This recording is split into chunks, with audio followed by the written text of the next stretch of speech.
കഷ്ടാനുഭവ ആഴ്ച നമ്മെ ഓർമ്മിപ്പിക്കുന്നത് എന്താണ്? ദൈവത്തിൻ്റെ നാമത്തിന് മഹത്വം ഉണ്ടാകട്ടെ. പാഷൻ വീക്ക് എന്ന് സായിപ്പ് പറയും, കഷ്ടാനുഭവ ആഴ്ച എന്ന് നമ്മൾ പറയും.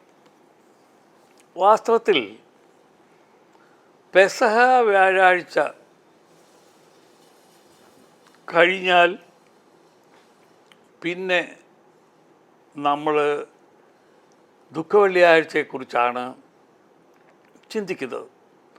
ദുഃഖവെള്ളിയാഴ്ച എന്ന് പറഞ്ഞിരുന്നാൽ നമ്മുടെ കർത്താവിനെ ഈ പുരോഹിതന്മാർ വഞ്ചനയിലൂടെ പിടിച്ച് അവരുടെ ദേവാലയത്തിലെ പോലീസുകാരെ കൊണ്ട് എവിടെ പോയിരിക്കുകയാണ് ഇവനെന്ന് കണ്ടുപിടിക്കുമെന്ന് പറഞ്ഞ്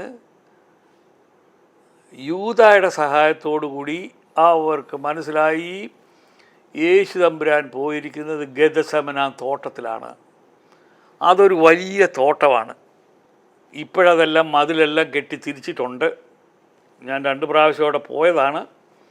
അതൊരു വലിയ തോട്ടമാണ്. ആ യേശു തമ്പുരാൻ്റെ കാലത്തുള്ള മരങ്ങൾ പോലും ഇപ്പോഴവിടെ ഉണ്ടെന്നാണ് ആൾക്കാർ പറയുന്നത്. പക്ഷേ വയസ്സ് നിശ്ചയിക്കാൻ അറിയത്തില്ലല്ലോ. ഞാൻ കണ്ടു വളരെ പഴക്കമുള്ള മരങ്ങളുണ്ട്. അവിടെ ചെന്ന് യേശു തമ്പുരാൻ കണ്ണുനീരോടുകൂടി പ്രാർത്ഥിച്ച, കർത്താവേ, ഇത് നമ്മൾ ഉദ്ദേശിച്ചതിനേക്കാൾ ഇച്ചിരിയുടെ വിഷമമുള്ള സംഗതിയാണല്ലോ, ഇത് ഞാൻ എങ്ങനെയാണ് സഹിക്കുന്നത്? ഞാൻ ആലോചിച്ചിട്ട് നോക്കിയിട്ട് ഒരു രക്ഷയില്ല. എൻ്റെ പിതാവേ, എനിക്ക് എന്തെങ്കിലും ഒരു വഴി കാണിച്ചു തരണമേ, ഇതിൽ നിന്ന് എന്നെ ഒഴിവാക്കി തരണമേ. ഇങ്ങനെ വിലപിച്ച് കരയുന്ന ഒരു യേശുവിനെ ഗെത്സമന തോട്ടത്തിൽ നമുക്ക് കാണാം. അവിടുന്ന് ഒരു കല്ലേർ ദൂരത്തിൽ പോയി ഈ ശിഷ്യന്മാർ ആരും ഇല്ലാത്തടത്ത് പോയി നിന്ന് ദുഃഖത്തോടുകൂടി വേദനയോടുകൂടി അദ്ദേഹം കരഞ്ഞപ്പോൾ എന്താണ് സംഭവിച്ചത്? സയൻസ് പറയുന്നത് ഹൃദയം പൊട്ടിയെന്നാണ്. ഹൃദയം പൊട്ടിയാൽ മരിക്കണമെന്ന് നിർബന്ധമില്ല. കാരണം പല വാൽവുകളില്ലയോ, അത് എല്ലാം ഒന്നും വേണമെന്നില്ല. ഒരെണ്ണം ഉണ്ടെങ്കിൽ ശരി, ആൾ ജീവിച്ചിരിക്കും. ഈ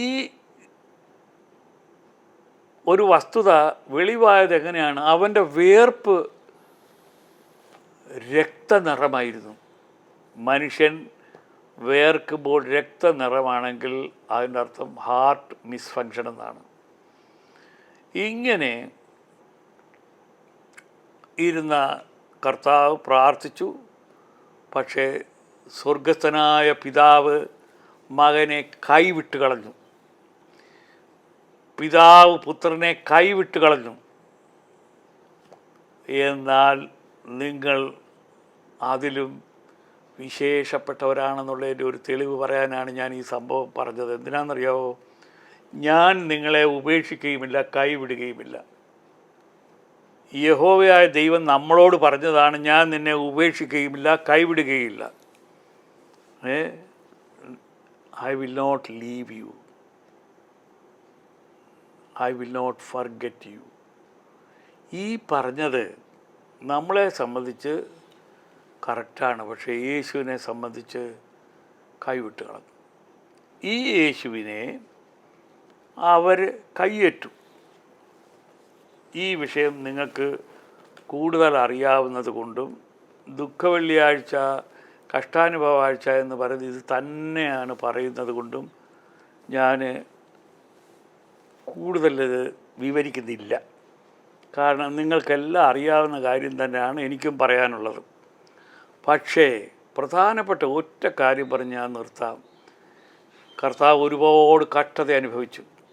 കർത്താവ് ഒരുപാട് വേദന അനുഭവിച്ചു. കർത്താവ് ഒരുപാട് ദുഃഖം അനുഭവിച്ചു. ഇത് നമ്മളെ സംബന്ധിച്ചിടത്തോളം ഒരു പൊസഷനായിട്ട് നമ്മൾ കാണണം. പാട്ടുകാരൻ പാടുന്നു, കഷ്ടതകൾ ദൈവമേയൻ അവകാശം തന്നെയല്ലോ, കഷ്ടതകൾ സഹിപ്പാനും ശക്തി താ എന്ന് പറഞ്ഞ് ഞാൻ എൻ്റെ വാക്കുകളെ ചുരുക്കുന്നു.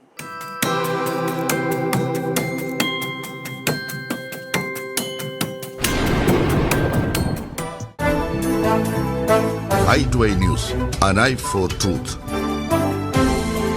i2i ന്യൂസ് സബ്സ്ക്രൈബ് ചെയ്തിട്ടില്ലാത്തവർ ഇപ്പോൾ തന്നെ സബ്സ്ക്രൈബ് ചെയ്യുക. നോട്ടിഫിക്കേഷൻ ലഭിക്കുവാൻ ബെൽ ബട്ടണും അമർത്തുക.